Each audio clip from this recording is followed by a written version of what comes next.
Coucou les amis, donc en cette période de confinement, vous vous sentez pas bien, démoralisé, sans grande perspective, triste, vous avez le sentiment d'avoir perdu le contrôle de votre vie.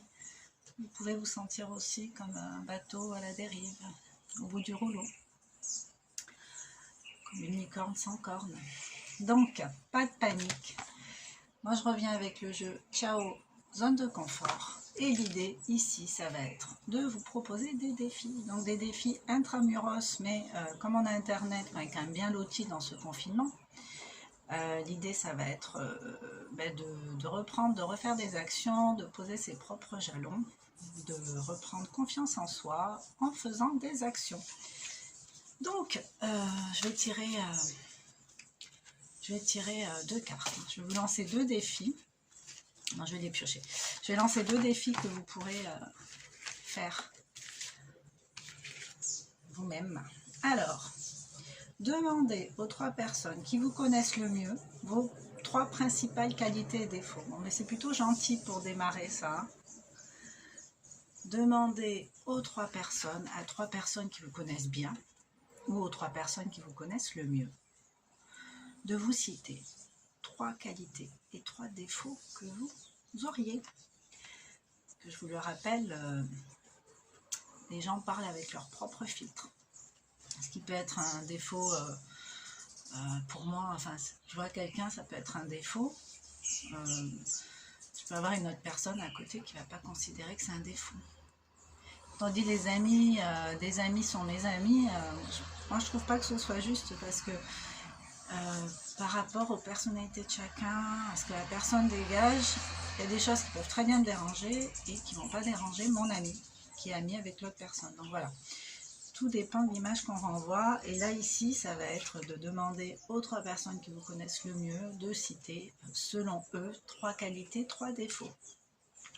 Alors c'est un jeu intéressant, hein, c'est à faire sans l'ego évidemment, hein, quand vous allez recevoir ça. Mais regardez si les réponses se rejoignent. Si, mettons, les trois personnes disent « Ah ben, t'es super généreux ». Ben voilà. Donc après, l'idée en fait, c'est de regarder à l'intérieur. Qu'est-ce que j'entends par généreux? Qu'est-ce que pour moi, ça veut dire généreux? Et discuter avec eux pour leur demander de développer aussi. Pourquoi tu dis ça? Qu'est-ce qui te fait penser à ça? Pareil pour les défauts.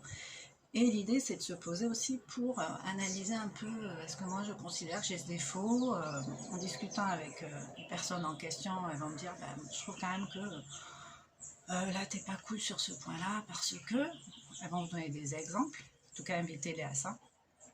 Et une fois que c'est fait, mais essayez d'en trouver d'autres avec d'autres personnes, pour voir si effectivement, il n'y aurait pas une tendance comme ça. Et de voir si ça vous convient. Parce que des fois, on met en place une forme de protection pour se mettre un peu dans sa bulle et ne pas se faire alpaguer par d'autres façons d'être, d'autres façons de faire. C'est une protection en fait. Donc voilà, l'idée c'est de voir où vous en êtes en faisant confiance aux autres dans un premier temps, en leur demandant de vous dire trois principales qualités et trois principaux défauts qui vous concernent. Après, vous pourrez vous amuser à faire de même avec ceux qui sont OK avec ça. Voilà. Et pas par esprit de vengeance, juste un esprit, j'apprends à mieux me cerner, je me recentre un peu, je regarde ce qui m'ambiance. Est-ce qu'il y a des choses qui sont en train de changer en ce moment par rapport au confinement? Enfin, l'idée, c'est vraiment à partir de l'instant présent, de regarder ce qui a été, toujours de revenir à cet instant présent.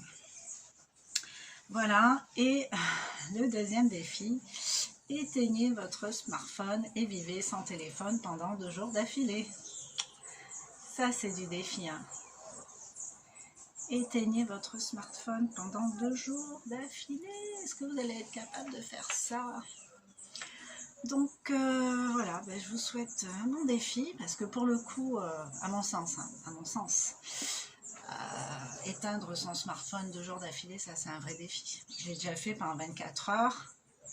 C'est vrai qu'au départ, il y a le geste réflexe qui peut nous faire tendre à aller vers ça, puisqu'on est habitué en fait, on le fait sans s'en rendre compte.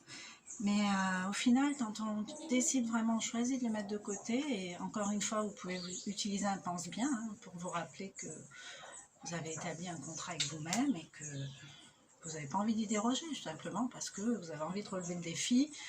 Essayez de comprendre aussi pourquoi vous voulez relever ce défi, parce que là, on l'aborde dans une notion de jeu, d'amusement, ok, mais ça va beaucoup plus loin en fait. Ces défis sont là pour vraiment vous aider à sortir de votre zone de confort, à changer vos habitudes, à peut-être en mettre de nouvelles en place. Et cette période de confinement est vraiment propice à ça. Et éteindre son portable pendant le confinement, quand on est enfermé chez soi, 2 jours d'affilée, ben ça c'est, je pense que ça peut faire bouger beaucoup de choses à l'intérieur. L'idée après c'est de prendre de quoi écrire et noter, ben voilà, moi j'ai ressenti ci, j'ai ressenti ça. Peut-être aussi l'angoisse sur rester une journée sans portable. Quand je regarde mon portable à la fin de la journée, je m'aperçois qu'en fait j'ai plus de 300 notifications WhatsApp. Donc je me dis waouh, il faut que je lise tout ça. Mais non, t'es pas obligé de lire tout ça en fait. Il y a encore 300, je pense, c'est même pas beaucoup. J'ai quelques groupes, mais en fait, on n'est pas obligé de lire tout ça. Parce qu'on se rend compte qu'au final, ces 300 messages-là, si on était resté connecté, on les aurait lus. Il y en a plein qui ne nous concernent même pas. Parce que quand on est dans des groupes, c'est pas forcément pour nous. Hein. Et il y en a qui ne nous concernent pas, qui ne nous intéressent pas, et voilà, qu'on n'a pas besoin de lire en fait. Quand on reçoit 1000 vidéos politiques, ce qui se passe en ce moment, est-ce qu'on a besoin de tout ça? On n'a pas besoin de tout ça.